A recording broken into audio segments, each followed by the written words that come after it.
Hello and welcome to the Hockey Gambling Podcast. I am your host, Ryan Gilbert, and we just got a two-man show today for you. Joining me is my co-host, Joel Meyer.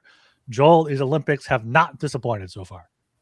No, absolutely not. Not in terms of the epic nature of it, the success stories, the brilliance, the absolute majesty of the Italians, the home country. They've come out to play. Thankfully, we're already almost at over 6.5 gold medals for the Italians.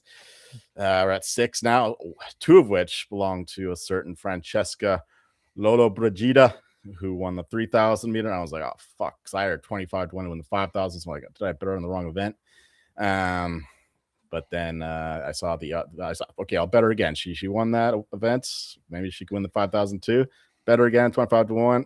And then I saw the other books move down to 2 to 1, 3 to 1. I'm like, oh shit, this book still got 25 to 1. So I'll bet it again. And then today, finally, that book moved. I was betting Ragnar Wiklund as a kind of hedge because they were the two favorites. And then this Dutch girl, she sets a great time, and Wiklund is next. She's the second last pairing, and it looks like she's doing like crush that Dutch girl, but she like kind of stumbles at the end. She totally falls apart, and she loses by a 0.07. What was that? A 700th of a? Do you know what I'm talking about? 0.07 is 700th of a second. 700th of a second. So she loses by that much. I'm like, oh, nah, I'm really fucked because I got no money on this Dutch girl. Plus, I got under 7.5 Dutch golds. And now I got this Italian coming up at a huge number. I'm absolutely stuck with it. So I'm just standing there, just yelling my lungs out. And finally, it looks like she's falling apart, right? She's got nothing left in the tank. Her form is totally off. She's skating like the most ugly skier. She looks like I am if I were out there. Maybe not that bad, but you get the point. She's got no form. She's just giving everything. It looks like she's losing time in the splits and everything. I'm like, oh, there's no way I'm winning this. So I'm sweating bullets, but then she just pours on, keeps cushion. And I'm looking at the time and her own time, and it comes down to the wire. I thought that she was just gonna lose. So I'm yelling "fuck" at the top of my lungs, and then she wins by a 1/10 of a second, and I yell "fuck" again. So that was a massive win for me, and yeah, it emotionally drained me. Like after that, I'm just like, kind of like in a haze. That was the biggest sweat I've had in years. Like, we were talking last Olympics, I think it was, how there's nothing sweatier, no greater sweat than a race. Mm-hmm. And I got to feel that with a lot of my on the line. So that was absolutely incredible. So I'm gonna sleep well finally after we're done this podcast. So that was my day. The Olympics have been absolutely fantastic. Even if you're not betting it, like, this stuff is great. You should tune in. There's all kinds of great storylines, great events, lots of close calls. It's beautiful. It's sport epitomized.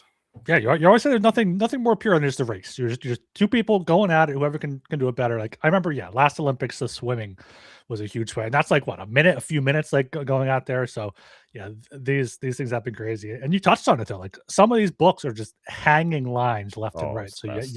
You have to look around. We'll get into that a little bit later. But look at some group futures at a few different books. You can possibly even arb a little bit, or just get a good price on some of these teams, because underdog stories left and right from the start for these Olympics here. So I want to shout out Joel here for powering through. We were going to do a podcast later tonight, but Archer has been up watching the hockey today. He had to work, so he's not going to be joining us tonight. So doing it right now, doing it after these Team USA beat Latvia 5-1. I think the final was there, right?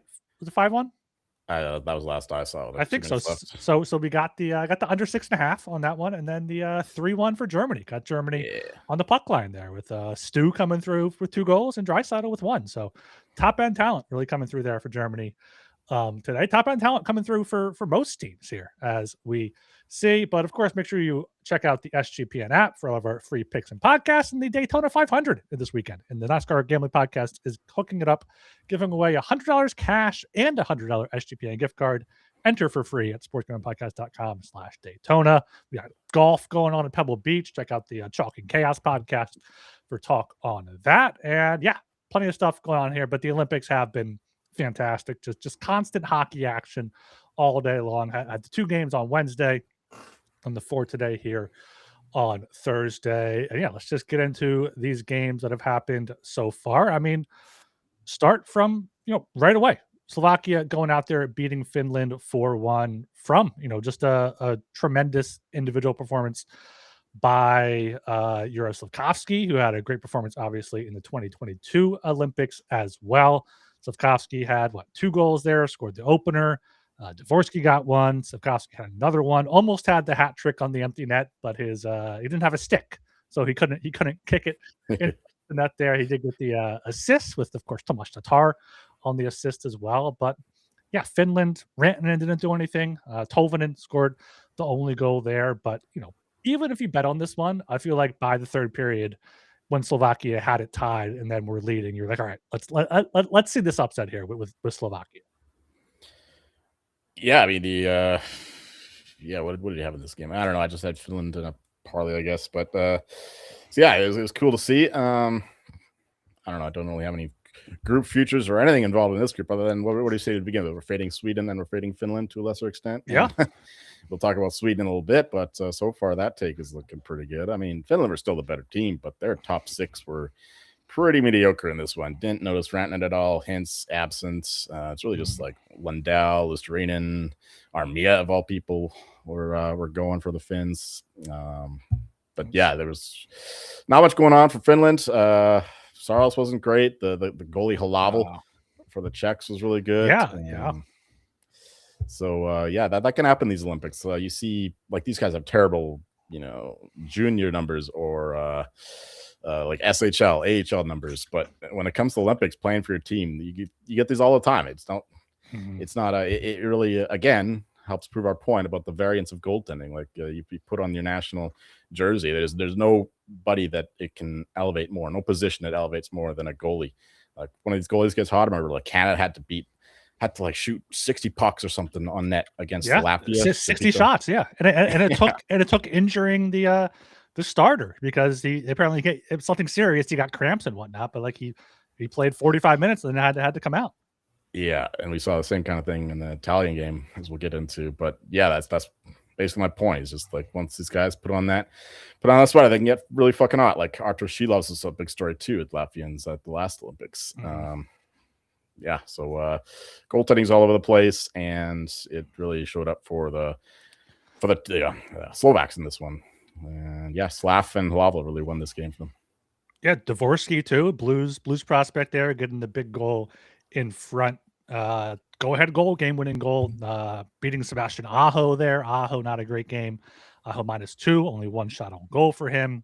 Lehkonen, your boy from Colorado, was really one of the top guys. He had the assist. Yeah, he was 4 shots on goal. Yeah, but like 5 shots on goal for Joe Armia, Tolvanen. Like that was the line doing something. Heiskanen 4 shots on goal. Rantanen still had 3. Granlund 2. Hintz 3. But all those guys Rantanen -2. Heiskanen -2. Yeah, it's just and what I think Slovak got 1 on the power play. It doesn't say over here. Yeah, they did have power play goal, but they at least had 1 on the power play. And yeah, I mean, so who had 40 shots?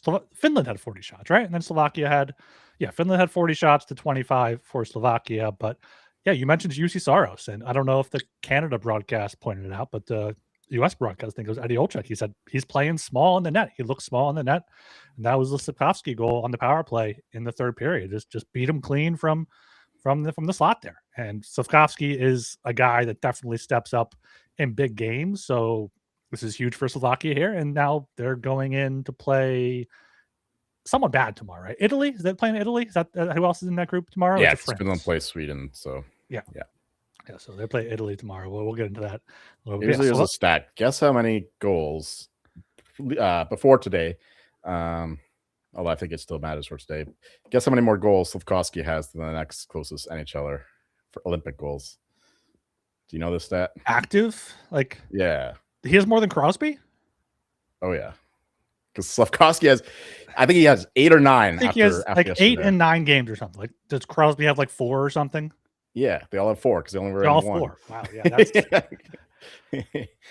yeah. So Slavkovsky is just like, he's a machine. He was 17 at his first Olympics. I remember watching that because the Flyers were horrible that year. I'm like, oh, I want the Flyers to get this fucking Slavkovsky guy. He looks like a beast as a 17-year-old in the Olympics. And I mean, he's he not. doesn't play like that for Montreal. No, like, he doesn't. I don't know if he's not being used correctly. I'm not sure if he's not getting the right deployment in Some guys NHL. are just national team guys. Yeah, but what does he have this season? I mean, he has 45 points, 21 goals in 57 games this season, 51 points last year. Fair enough. He's still solid, but like when you have 8 goals in 9 Olympic games, that's I guess too, because he quite the feels like feat. he has to carry his team because he's the best player now, and Yeah. that's why he's really noticeable. Whereas he just slots right in with the Montreal Canadiens. Yeah. So yeah, bad start for Finland there. Yeah, I think I was only on them really in a parlay. So that was that. Yeah, I had them parlayed with Sweden on the puck line, so that would have been a loser, a loser anyway. Let's get into that one here. Sweden did eventually win this one 5-2, but they go down early. Philip Gustafsson dropping his stick. It almost makes you wonder if like Gustafsson like bet on Italy to score first or something. Like it was so like I wasn't watching the game yet. So when I saw the highlight, I'm like, I heard it was horrible. But I saw it. I'm like, what the fuck is he doing? Like the puck comes to him, he just drops his stick, he loses it, and Italy gets it. I did have Sweden first period money line in a parlay there. So thankfully Landeskog, the captain, gets it done. And then Gustav Forsling, I think, was pretty good in that one. He scored that one there. Rasmus Dahlin had 3 assists as well. So these defensemen keep picking up points for the team leading point scorer. But yeah, the Italian goalie was the big story. Was this the 38-year-old playing? No, that's the Swiss guy. That's the Swiss, but he also has an Italian name. Who's this guy? I don't know. Clara, something Clara. Yeah, the Clara guy. It's a D. Damian Clara. Damian Clara. Yeah, or Damian Clara. He's the one that there was a Elias Pettersson breakaway in the third period that he did not score. I think it was shorthanded too, and he cramped up during that one. This Clara guy, 6'5", 21 years old. He's in the AHL this season, first year in the AHL, 898 save percentage in just 2 games. They're primarily playing over in the Liga with 910 save percentage in 10 games. So yeah, I mean the Ducks have another Olympic starter here along with Lucas Dostal, who we're getting into with the Czechs here. But this really was like, okay, Sweden might be in trouble. Like they did not pull away until the third period. Zibanejad scoring through traffic. Hedman, I think that was an empty netter there. Nylander did play. He got a goal there. But like this was a game where Sweden was -5.5. Like over under was 6.5, and it only got there because Italy scored 2. Like Sweden team total was 5.5. It was just a horrible start for both Finland and Sweden. Yeah, it was a lot you said there. We got to get into. I didn't see the third period because I was getting patched up at the clinic, but I did see the first and second period. Sweden were, they should have slaughtered the Italians 4 or 5-0. Like that goal that they scored, you mentioned it, was absolutely ridiculous. And again, talking about goaltending variants, Gustafsson is a Vezina finalist, I think a year ago or 2 ago, and he gets outplayed strongly by this guy I've never heard of before. I mean, he's a draft guy at least, but he shouldn't be on that kind of level. And yeah, and the Swedes, like they missed so many chances in that first period. The Italians were a lot better in the second period. They really, they were more structured, limited the chances. But the first period, Nylander himself should have scored a hat trick. Pettersson missed an easy one. There was like the commentators I was watching, like shout out Chris Cuthbert and Mike Johnson. It's actually in the Sportsnet TSN crew side by side, so it's kind of weird listening to them because they're like rivals here. They were just like laughing, like howling laughing. I was howling laughing because it was the funniest thing. Like the Swedes just kept missing these easy chances, and the Italians, every time they had a chance, it was like the building's going nuts, and it looked like they might score, even though they didn't really get any shot on goal. You see, it was just a ridiculous period. I have no idea what the hell they were doing with Philip Forsberg. Why was he the 13th forward? He was just an extra guy. I think he played 1 or 2 shifts all game. Doesn't make any sense. They surely needed him in the first period because he played 1 shift, 1 minute and 7 seconds. That's got to be weird. That's like, is he nursing something? I know like he had a foot injury last year or something. He revealed during that Amazon show, but like, they sat Marcus Johansson, and I don't think he's hurt, so I don't know if it's an injury thing. Anyway, yeah, Trevor in the chat said he got on Italy 4.5 live. Unfortunately, I was doing the opposite because I figured the Swedes were eventually going to score. So I got minus 3.5, and they couldn't even get that one. So yeah, lost the puck line, lost the live puck line in this one. But yeah, I don't think it was a terrible bet considering the first period. The Swedes just couldn't finish, and Gustafsson gives up one of the worst goals you'll ever see, because he had no idea what the hell he's doing. Gives a fat rebound, just drops his stick, like doesn't know what the hell he's doing. Then it just puck trickles through. Yeah, that's how it goes in these international games. And yeah, the first couple of games I had fucking goosebumps because it was so cool seeing the best and best for the first time in a long time. Mm-hmm. If you can call the Italians, if you can even call them Italians. I mentioned like how they weren't going to Canada for all these guys. Turns out I was wrong. They got like fucking Matt Bradley and yeah, they brought in some guys. Like, isn't like Adam Fantilli? Isn't he some sort of Italian? Like, I'm pretty sure you can't go get him. He's too good. I mean, you could. Why not? Like they could get him. He already played for the World D'Angelo. Oh, okay. He's already like established himself. I don't know what the rules exactly, but yeah. I think you can like switch once, because I know Sean Couturier is American but played for Canada or something like that. Oh, yeah. You can like switch one time. Brett Hull did that too way back when. But yeah, what was I saying? Oh yeah, Matt Bradley, showed up to him, Vancouver boy, scoring for Team Italy. That was cool, I guess. But yeah, the Italians were feisty and they were physical, and they kept committing penalties in the first period, but it doesn't matter. Sweden kept missing their chances. Yeah, that was a very funny game to watch, at least from what I saw. Yeah, okay. We're going to draft, but we're brought to you by Kalshi, every money prediction market, legal in all 50 states. Kalshi has a ton of trading options for your favorite sports. Also have politics, entertainment, and even the weather. You can trade anything at Kalshi. New Kalshi customers get $20 when they use promo code SGPN. That is Kalshi, KALSHI, promo code SGPN. And we're brought to you by Rebet. Rebet is the #1 social sportsbook and casino out there, available in 35 plus states, including Texas and California. So get in on the action with Rebet. You can get a 100% purchase match up to $100 with promo code SGPN. That is Rebet, promo code SGPN. Yeah, I remember this now yesterday. I took a nap from like 2 o'clock to like 4 o'clock, 5 o'clock-ish. I woke up, I see it's 2-2. And my parlay was Sweden to win the first period over 6.5. I'm like, all right, this game is going to get over 6.5. I checked the live line. It was like 8.5.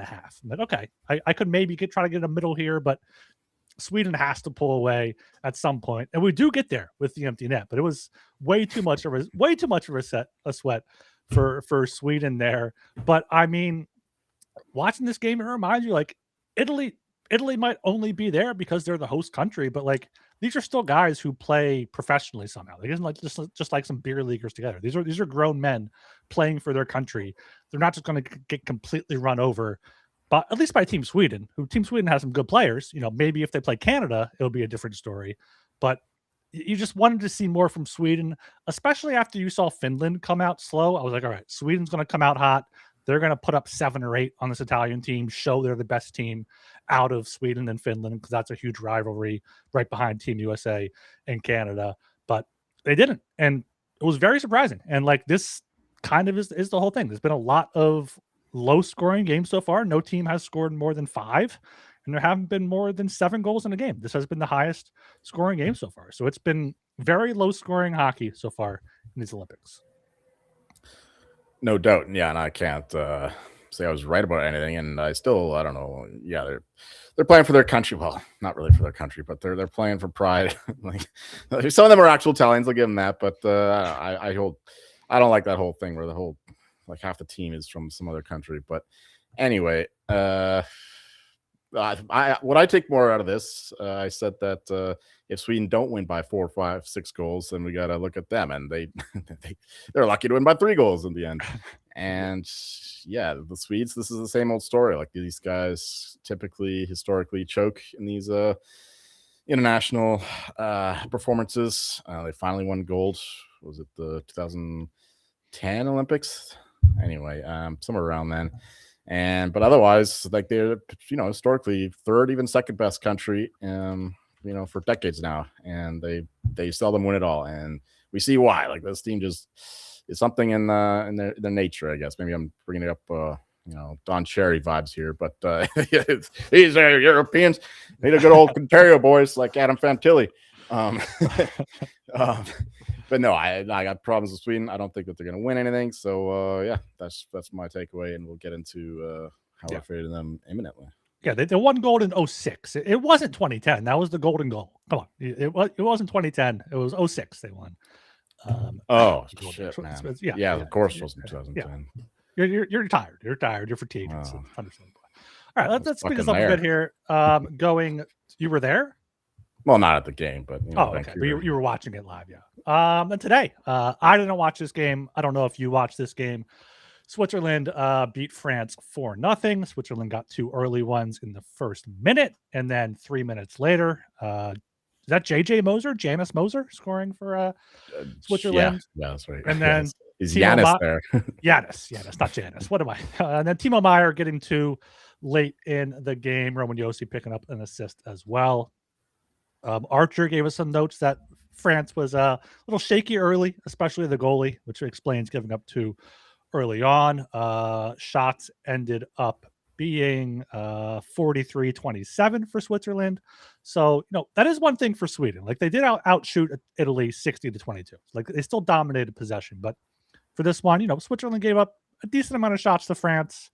Third period was 13-8 for Switzerland. Second period, 14-8. First period, 16-11. So, did, kind of get better as the game moved along here. But Switzerland pretty much did what we expected them to do. I mean, I don't know if I expected a shutout, but also it's Team France, so they don't have many goal-scoring options. Any takeaways from this one?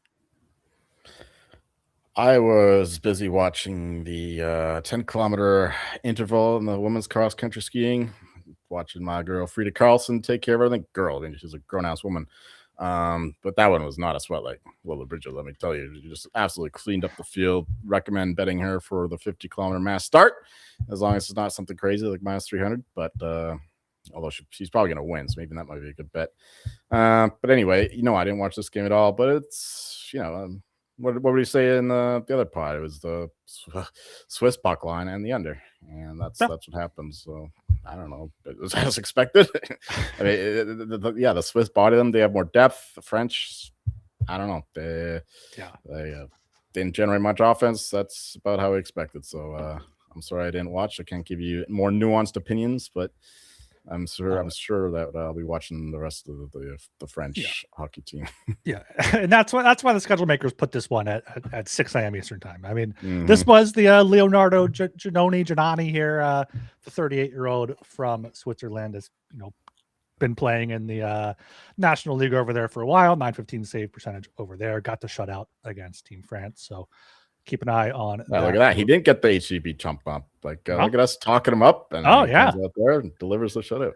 Yeah. And then speaking of shutouts, we had Canada against Czechia here. We expected it to be low scoring, but I mean, I did not expect it to be 5-0 Canada here. Celebrini gets the deflection goal.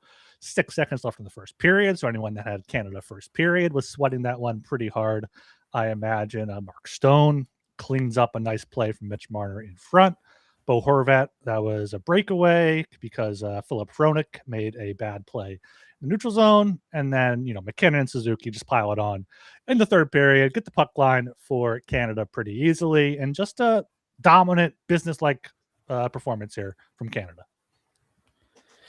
Yeah, I watched most of this one, of course, and right off the bat, like the Canadians are ultra physical. Even Connor McDavid probably threw the biggest hit you'll ever see him.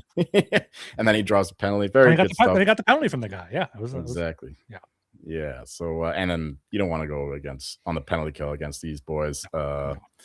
Even that first goal, I think they scored on the power play, and it was not the first. That wasn't the maybe the Suzuki when he set up McKinnon, Suzuki, and tripped the guy while he's doing it. You don't want to go on the penalty kill against these guys, because what can you do when you're facing McKinnon, McDavid, Crosby, Makar, and Reinhardt on the first power play, and then you got Celebrini on the second one. It's tough ass. Shea Theodore, who was the elite power play guy. So do not take penalties against Canada. Czechs, for the most part, they stay out of the box, so I don't know how many power plays the Canadians ultimately had. But whenever they did have the power play, it was it seemed like a goal was inevitable. Mhm. Same thing at the with the juniors, I guess it was. But yeah, it was a pretty good game by Canada, but the Czechs were actually really good. This 5-0 score line flatters the Canadians. Bennington was really good. Czechs did generate a lot of pressure, scoring chances, but Bennington did what he had to do. I mean, there was one chance that the Czechs had they should have scored. I think it was David Kampf, of course, but if he had a better score there, maybe he puts that one away. So it made it easier on Bennington. But Czechs were solid. I'm not downgrading them at all. It's just it's tough to go against Canada, especially when they have a goalie who's playing well in Bennington. Yeah, Team Canada is clearly the number one team in this tournament. Bennington made saves when he had to, but like you said, like good job by Canada. Limited Pasternak to 1 shot on goal. They just 1 shot on goal. Hurdle got 3, but like when you limit that line to 5 shots, no points, -2 for Pasternak and Natchez, you're probably going to win. Probably going to win there because like that's the one line that has to score for them. David Kampf is the second line center. Like that's not going to do much for them. Dostal seemed to be fine in net. I mean, 36 shots for Canada and a very balanced attack, I thought, from Canada. It seemed like all 4 lines were rolling pretty well there. Brad Marchand was dropped down to the 4th line with Bo Horvat with Brandon Marchand Hagel. was really good. Brandon Hagel moved up to the 2nd line. So we'll see if that continues. Josh Morrissey was hurt in this one, though, which could be something to watch moving forward. Travis Sanheim was the healthy scratch on defense, so he will probably step in for the next game. And yeah, Canada, I mean, 3 points for Connor McDavid. Sidney Crosby, 2 assists. So big guys getting it done. Celebrini got the first goal. Big Mac got a goal later on. So just a good win for Canada. Like this was a big test for Canada. It wouldn't have been disappointing or surprising if it was like a 3-1 win, close win where Czechia was able to cover, but they kept it on and they kept pouring it on, and just makes you that much more confident in them moving forward, especially with Jordan Bennington not allowing anything. Yeah, let me tell you, in this country, there's generally positive vibes going on about this team. Usually there's a little bit more reluctance. I should say usually, but I guess I'm more referring to like World Juniors stuff. But there's a lot of like doubt about the Canadians these days. But there was not really much of that for this team, just with the goaltending really. And but it would have been turned into an uproar if they managed to lose this one. It would have been furious times here. But thankfully, they took care of business pretty handily, and hopefully they use that as a stepping block going forward. Yeah, you mentioned Morrissey. That's a big loss. He's either their second or third best defenseman, depending on how you rate Shea Theodore. So without him, that depth looks pretty, I don't know, diminished without him in there. I know you like your boy Travis Sanheim. I think you moved Thomas Harley up. Harley was great in the 4 Nations tournament last season. I think he's one you can move up into that role. Sure. Yeah, he seemed okay today. I didn't really notice him, which is often a good thing as a defenseman. So yeah, not too concerned about that, but still, you want to have your best players available, and hopefully he is available when they have to play games in the knockout rounds. Yeah, we'll keep an eye on Morrissey there. But yeah, good win for Canada.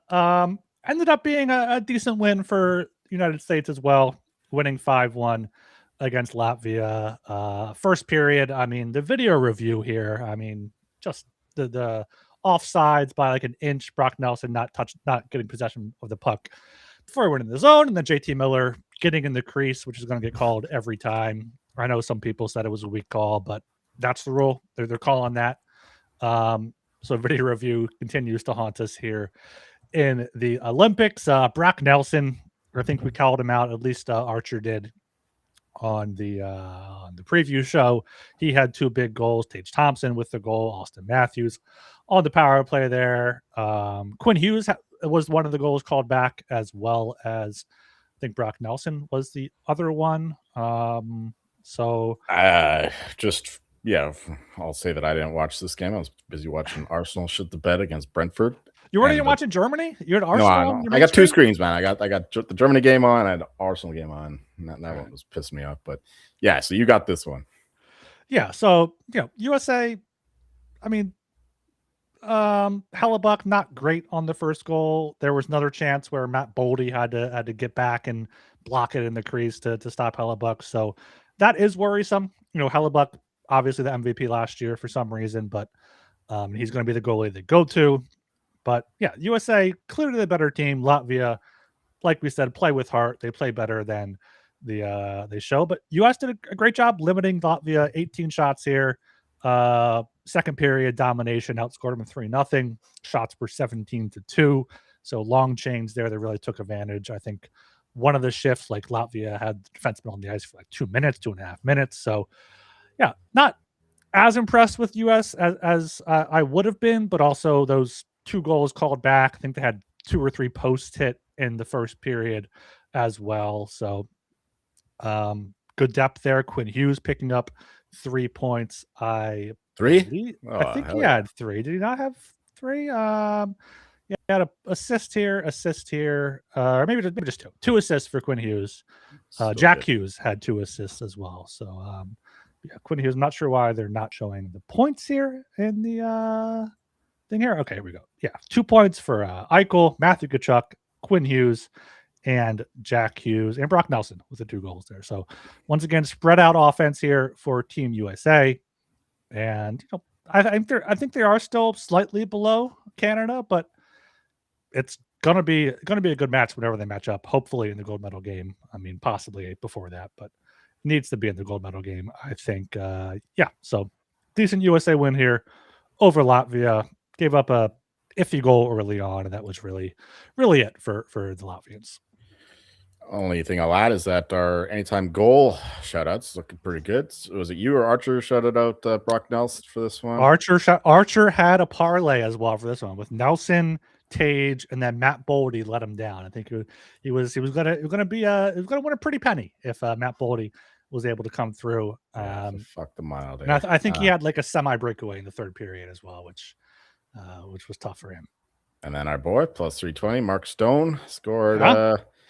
Nice goal off of assist from Crosby or Marner, one of those guys who were right there. Marner made a nice play. A lot of the guys we called out. I didn't end up taking any top point scorer stuff, but a lot of the guys we called out started with some good stuff there. So Hall Quilt, he's on the Quinn Hughes train. Yeah, I'm living vicariously through you and Archer, so I'm rooting for you guys. All right, final game. Then we can actually get into our picks for tomorrow. We got Germany beating Denmark 3-1. Draisaitl scoring 23 seconds in. I did not watch this game until second, third period here primarily. Couldn't find a stream, and then I eventually did. Stützle, I know, got 1 on the power play there. Draisaitl with an assist on that one. What did you see from Germany today? Yeah, who needs Archer? We're taking our sweet ass time here just to review these games. Like we're not just going, breezing by them like they're pucks. Yeah, I'll be brief, I guess. Germans, they were kind of a hit or miss on the 5-5 stuff. I thought the Danes actually did pretty well, 5-5, but we don't have the XG stuff to back this up. Danes outshot them 38-26, and like in the third period. I was on Germany puck line. I thought about taking Denmark plus 2.5 to try to hedge that, get a middle. It would have worked out because they couldn't hit the empty net, but I was sweating that a good bit in the third period when Denmark had the pressure on. Yeah, the shots to goal weren't really score effect either because they did outshoot them there in the first period as well. So yeah, we have to rely on XJ, expected goals here, because we do not have the XG analytical stuff to support us. But yeah, what I thought is that the Danes controlled things 5-5, but the difference is they don't have the likes of Draisaitl, Stützle, and Seider. And when those guys are going, it's tough to stop them. Like when those guys on the ice, you really notice them. When they're not on the ice, you really notice that they're not on the ice. It's like watching the Red Wings. When Seider's on the ice, okay, the Red Wings are humming. But when he's not, same kind of thing here. The German power play looks really good. So Seider played 26 minutes tonight. There you go. Yeah, what's next closest guy? Like 20, 21. 21 for K. Wisman. Okay. And 21-46 for Draisaitl. It's probably his partner. Probably, yeah. That's what I'm assuming. Yeah. Yeah, good game by Germany, although a little frustrated by how many chances they got up to the Danes. But then again, they weren't like terribly threatening chances. Like Grubauer didn't make that many like 10 bell saves. So Yeah, kept them to the margins, I suppose. And yeah, just won comfortably in the end. Wasn't really thinking that the Danes were going to score.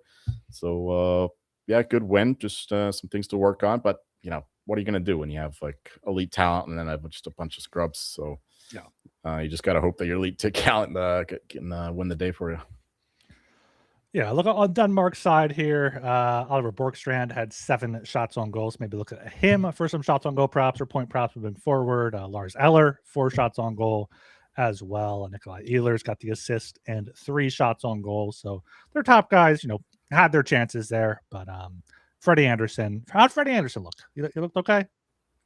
Yeah, very fine. Yeah? I mean, All right. thinking of the goals now, I don't think that there were really any really weak ones. There was one where the Danish guy kicked the puck into his net. Nothing he could do on that one for sure. Drysdale hit the post once. Yeah, he looked okay, I guess. Yeah. Stopped Drysdale on the breakaway. That was a nice save. Yeah, that's good. All right. We are brought to you by Underdog. Underdog has you covered for pick'em for almost every sport. Get in on Underdog and win up to 5,000 times your entry. Underdog has a brand new offer for new customers. Play just $5 and get $75 in bonus funds when you sign up with code HGP. And of course, we got Rhythm. They've been on a heater for college basketball and NBA picks. It's super easy to sign up. You can run predictions off the house model or make your own and play with the sliders. Looking to go premium. Use promo code SGPN25 when you download the Rhythm app for 25% off your first month. Download Rhythm and use promo code SGPN25. All right, now after the second ad break here, let's get into the actual bulk of the show with the picks for Friday. Starting off at 6:10 a.m. We have Slovakia, big favorite against Italy. Slovakia minus 3.5 plus 120. Italy plus 3.5 minus 142. Over 5.5 minus 142. Under 5.5 plus 120. Joel, do you have any bets for this one yet? I think it's just the under all day. Under 6, under 5.5. That's the way to go. The Italians were fortunate to score 1, let alone twice. And yeah, what we saw from the Slovakian goaltender, maybe he's tired after that beating he took from the Finns, but I think he can do it again. He had a day off in between these games. Oh yeah, he did. And the Italians, they got very little offense. Gus wasn't really threatened in any meaningful way. I think he made 1 good save all game that I saw anyway. I don't know how he did in the third period, but yeah, it was pretty comfortable for the Swedes too. Like they were giving up so many chances to the Italians, like relative chances, but they were so fast, like they could just like come back. Like, oh, the Italians have a 2-on-1. Oh no, wait, there's Erik Karlsson. They're on a 2-on-1 again. Oh no, there's Rasmus Dahlin. Like they can just catch up to these guys because they're so slow. And so even if Slovakia plays the same way, they got enough speed on the back end to and I know they're not as fast as the Swedes, but I don't think the Italians will be getting 2-on-1s in this game either. So the under is the way to go. We saw how Slovakia played against the Finns. Obviously, they'll have to open it up a little bit more, and as Italy parks the bus, to use a football term, and pack the front of the net and continue to play their physical defensive style. And so Slovakia 3-1, 4-1, 5-1 if you get a push on the 6, but I'm not sure that Italians even score 1. So give us the Slovakia and the under, but it's the Italians were really lucky to get that plus 3.5, plus 4.5, whatever. So I wouldn't be scared if you want to go the other way and just say Slovakia blow them out, because I could definitely see that as well. It's just after beating the Finns like that, there's maybe a little bit of a letdown, but there's only 3 games. You got to be up for every one of them. They had a game off in between, or day off in between. So I think the best bet is the under, but the minus 3.5 there is also a decent look. Yeah, looking at like the under 5.5 at plus odds here, probably get 6.5 or an even 6. But Italy team total under 1.5 is minus 180. So there is some juice there. I'm trying to see here if you can parlay it at all. Italy under 1.5 on the parlay builder is minus 150, and if you parlay that with you can't read out. If you parlay that with Slovakia over 2.5, you get minus 140. Like, so Slovakia scores 3, Italy scores 1 or fewer. You save 10 cents. you save 10 cents, but also no, they don't have. If you don't go on the same game parlay builder, they only have team totals excluding overtime. You get 30 more cents on that. So Maybe find a way to take that under 1.5 plus a goal scorer. Maybe Slavkovsky to score, get the plus 178. He's minus 125 to score. But yeah, or Italy's not going to score more than a goal here against Slovakia. So the under should be safe enough unless Slovakia pours it on. But I think under 5.5 at plus odds has to be the play there. Let me see, what's the alternate total here? Under 6.5 minus 165. Probably a bit safer there as well, or find a flat 6 at a different book, and that's the way to go. Alternate puck line, yeah. There's ways to play this. Slovakia, like you said, probably 4-1, 5-1 could be the final score here, though. Maybe Slavkovsky 2 goals, first goal scorer 6-1. No multiple goals here on DraftKings, but Slavkovsky, that would be my look. Obviously, with Slovakia here, don't think there's any point taking the money line on either side.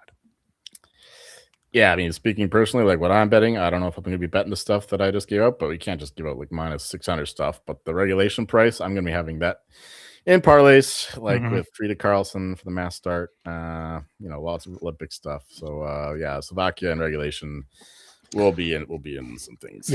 Yeah. We usually hate parlays, but like some of these games, it's just worth doing. Like Slovakia is going to win in regulation.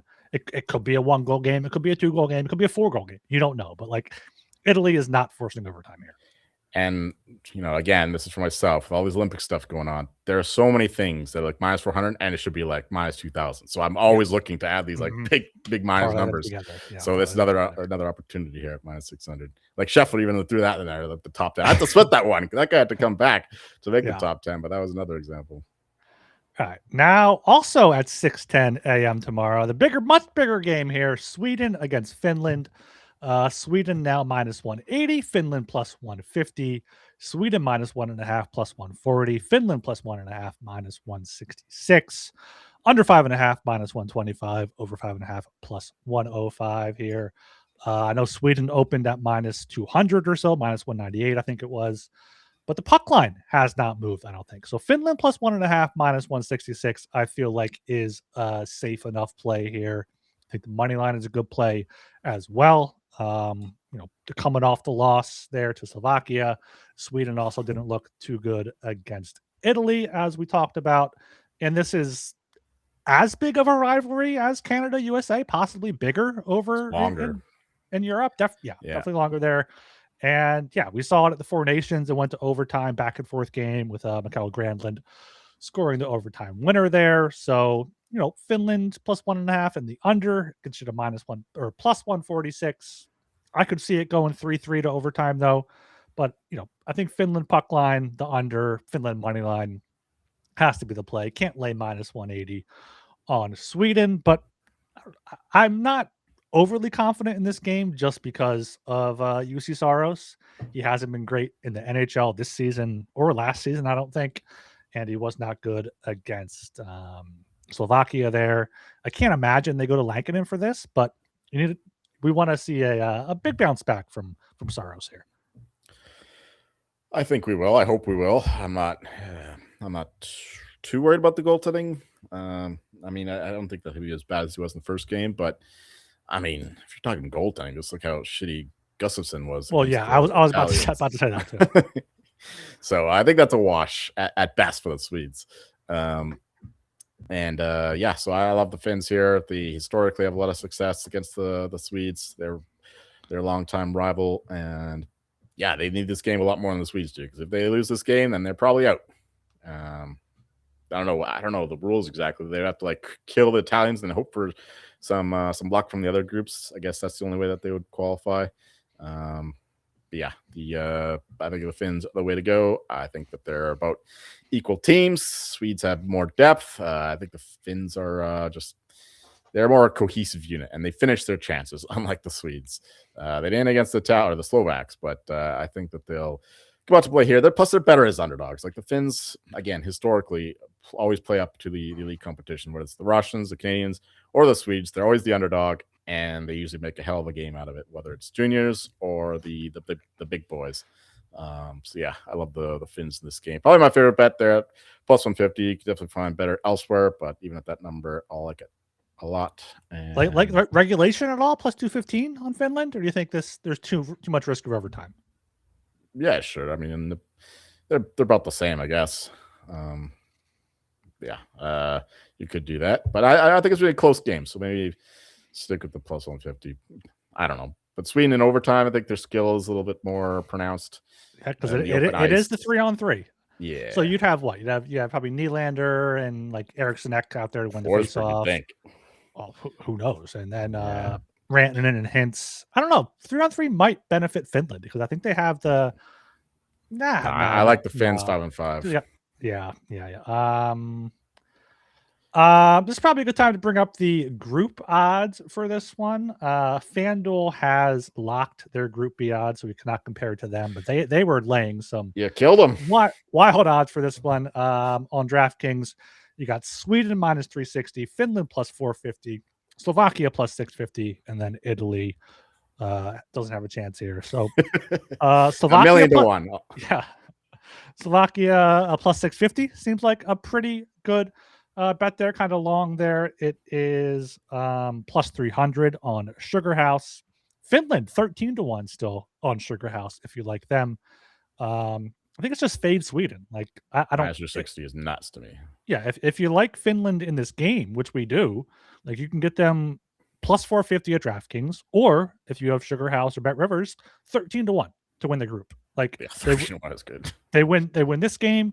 They can beat Slovakia. Or no, they lost Slovakia. They're beating Italy. So it's basically to beat Sweden. They're still not. It's not in their own hands. That's the thing. That's why I love Slovakia. But if they beat Sweden, what if Slovakia beats then Sweden? Slovakia would have to beat Sweden. I don't think Slovakia can beat. I don't think Slovakia can beat Sweden. Look here. Let me explain. First, it comes down to tiebreakers, but if they're all tied on points, and then it comes down to goal differential. And Slovakia already beat the Finns 3-1. So if the Finns are already -3, Slovakia is +3. The Swedes only beat the Italians by 3. The Slovaks are favored to win by more than 3, right? The puck line, I think, was more, or maybe it was plus 120. For tomorrow, Slovakia is minus 3.5 plus 120. They're going to win. They're minus 1,200.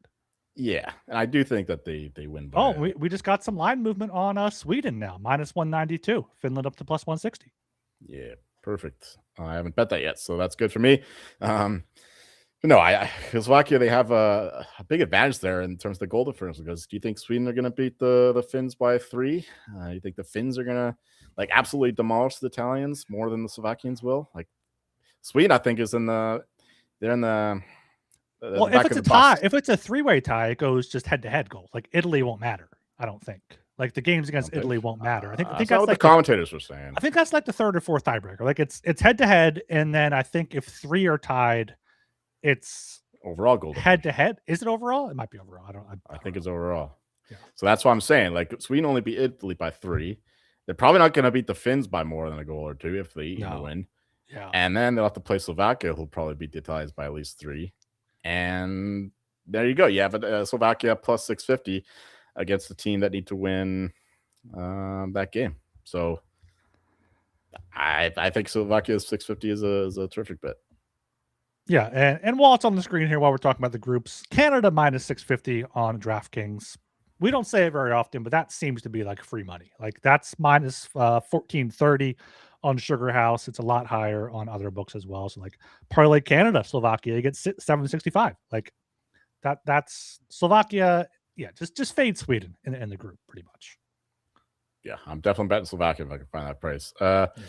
But I don't know about that free money though. Like Switzerland, they can make a game of that against Canada. I won't go crazy on that minus 650. That's not a Bridgestone for me because the Swiss. I'm not. I mean, throw that into like a parlay. Throw that into like a parlay with Scotty Scheffler or something. All right. Yeah. All right. I'm not betting that as a single. No, that's not a single bet. No. All right. Fair enough. Just don't go crazy on it like I did with Johannes Husfred-Klabo. Yeah, I'm trying to see what MGM has for Group B. Slovakia plus 400, Finland plus 650 there. So, the 650 price at DraftKings is pretty good. All All right, let's keep going on the games here. Tomorrow, Friday, at 10:40 a.m., we have Czech Republic against France. Czech Republic -3.5, -118. France +3.5, -102. Under 6.5 is -118. Over 6.5 is -102. Joel, take this one. Well, thanks a lot, Ryan, for leaving me with the Czechs and the French. Yeah, the French, we talked about this game, that we didn't even watch it, and the Republic of Czechia, or however you want to say it, didn't score a goal against Canes. Again, we talked about that game. I'm being honest here, I haven't even looked at these lines until right now, so forgive me as I parse through this and do the calculations, and it tells me that the Czech Republic are probably a bet and the under. I don't think that the Czechs will be shut out like they were against Canada, against the lowly French. But I don't think the French will be, they're not going to open it up. I think they're just going to be like losing gracefully, losing with dignity. And for that reason, it's tough to just say lay with the Czechs, but I'm just talking up my ass here. I have no idea what to say about this game, Ryan. All right. Well, I'm glad you killed time there for me to grab another drink. But I do like something in this game. I think I heard you say you like the under here, under 6.5, -118. And another thing that is quite juicy, maybe doing it in a parlay. France team total under 1.5, -145. Like Czech Republic, I'm not sure if Dostal is going to start or if they'll give it to Dan Vladar, but either way, like they gave Canada a good fight. Canada has the high end talent throughout the lineup to score, and France has one NHL player who is barely hanging on in the NHL. Like I don't see France scoring more than a goal here. I don't know if Czech Republic is going to score more than 4, so I don't know if I like the puck line, but the under would be a play here, under 6.5, -118. Or just that team total under. Let me see what we can do on team total under 1.5, -155. It's the same kind of handicap as and Czech Republic to win gets you to -145. Like something like that would be the way I would do it. What was the game we were talking about earlier? It was the same kind of thing. It was Archer exactly. Archer just bet Pasta -180. You want -180 on Pasta? He had one shot on goal today. That's pretty high. That's way too high. Shop around for that one though. Shop around for that one. Yeah, it's the same kind of thing as the early game we were talking about with the team total under. And yeah, I think that's the way to go because I like Czech Republic puck line, but I also like the under. So what does that equate to? The team total under for the French. So yeah, you pick your poison that way. I probably will have the Czechs -3.5 and be done with it if I deep bet this one at all, which is unlikely. Yeah. Czech Republic regulation, France under 1.5 gets you -145, under 2.5 that's too juicy, but it's just Czech Republic here. I think they get an easy win against France after putting up a good fight against Canada, like I said. He watched the French goalie. Easy parlay piece. Easy parlay piece for Czech Republic. I'm assuming you're saying -1,800. All right.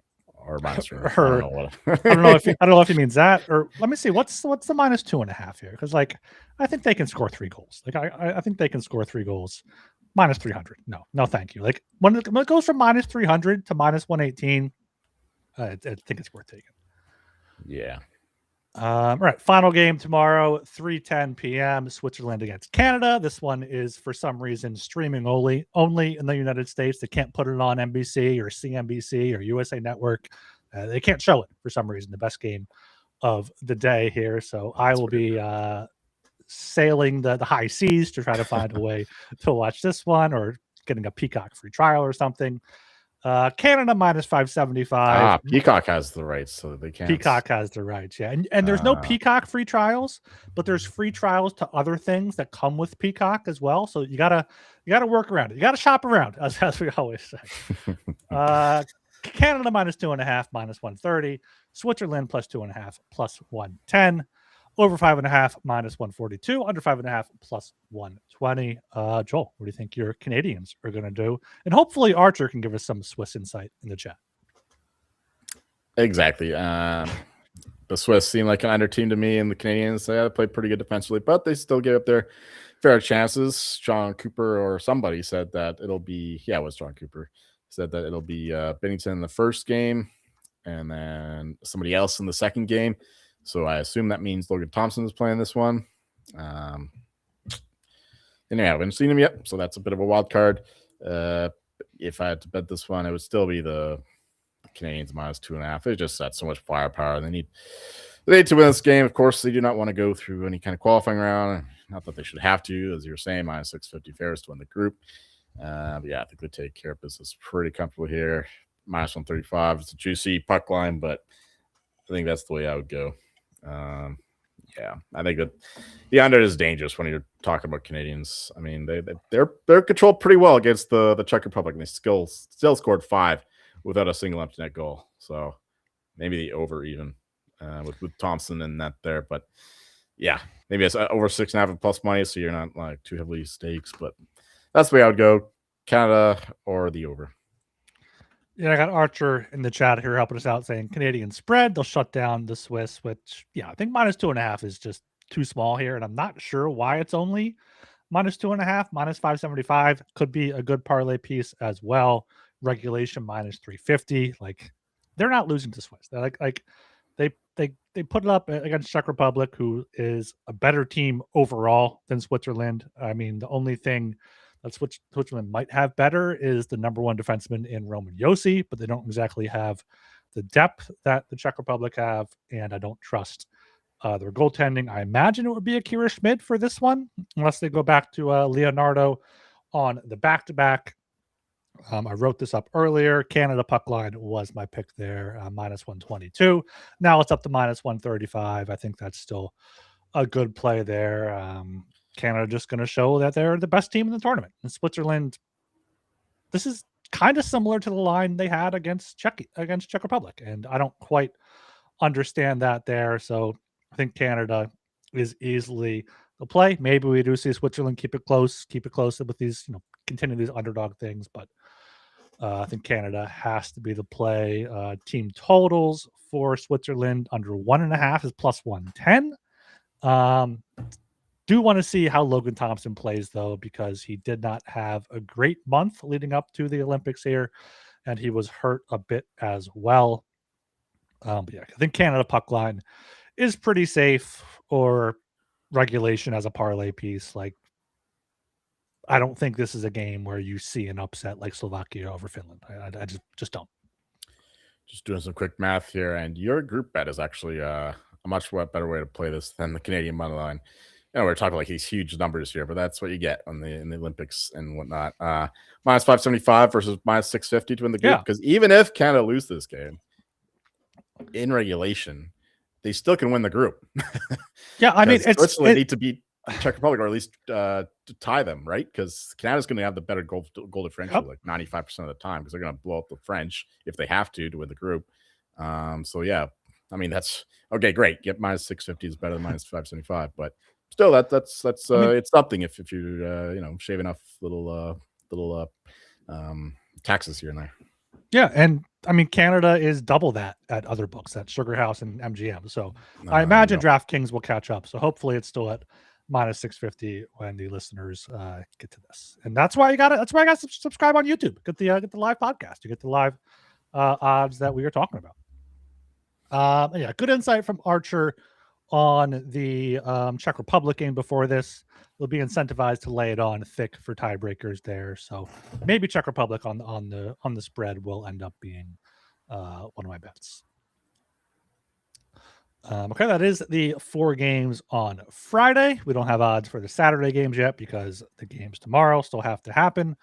I imagine we'll be podcasting on Friday, probably late, probably around 10 o'clock again, Eastern time. Right. But or before What's that in Milanese time? Or before that's that, what I'm on. Or before that, if Archer is a sleepy boy again, maybe we'll do it after the Team Canada game tomorrow. But yeah, if we have Archer, we won't go as deep into the game recaps. We'll just go into the game handicapping here. Let's take a very quick glance at the gold medal odds now. Canada minus 105, USA plus 195, Sweden 6-1, Finland 15-1. Sweden took a huge hit there, like 4-1 to 6-1, based on that. It's still just Canada. Like I think around even money is good for them.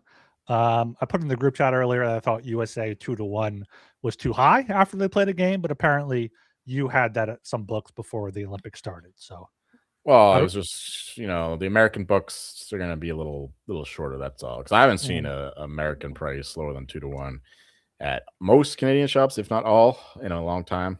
But yeah, it makes sense because you have all these American customers betting these futures markets. They're not as sharp as NHL money lines, for example.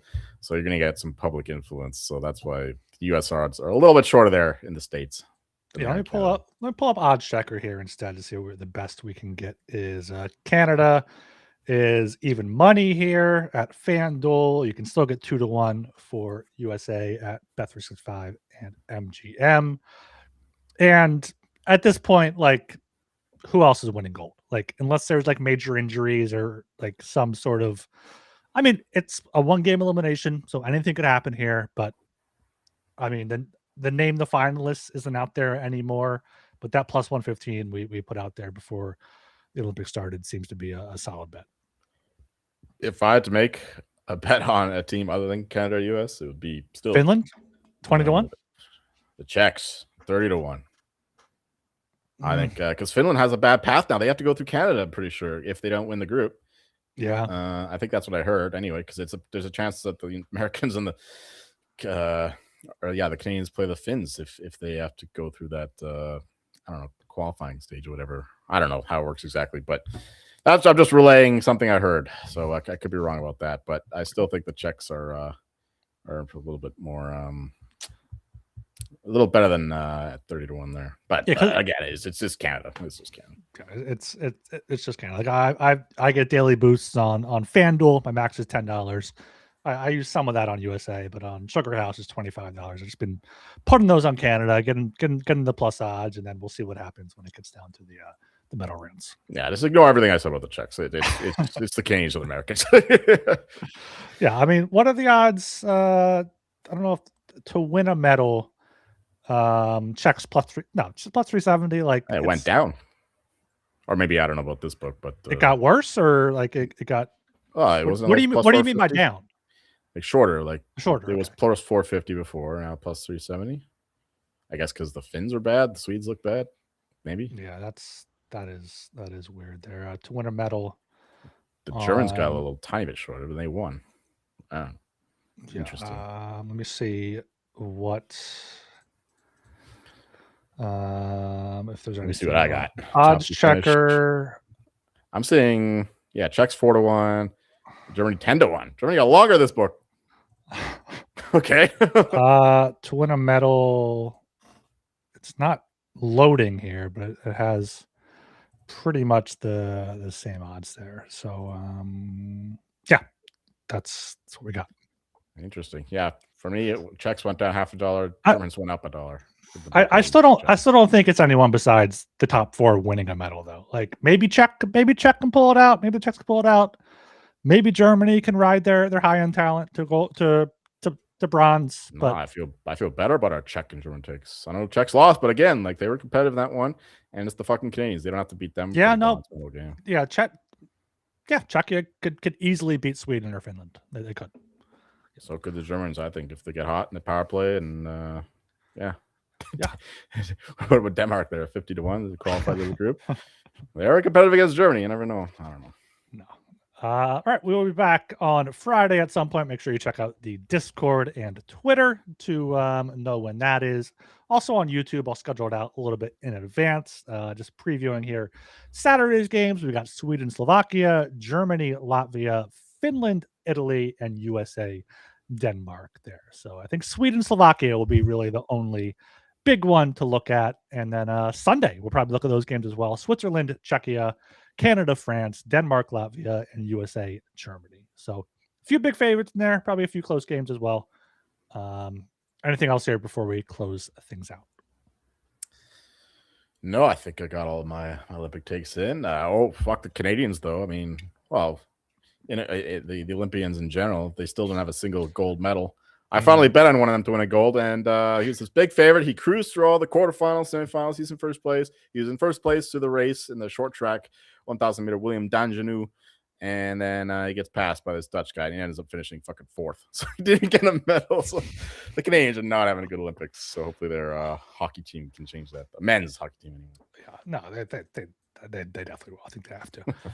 All right. I am Ryan Gilbert. You can follow me on Twitter at rgilbertsop. And I'm Joel Meyer. And unlike what I just did with the Canadians, you'll find me loving and worshiping the Italians, who are one gold medal away from cashing their gold medal total over 6 days into the Olympics. Absolutely insane. Forza Italia.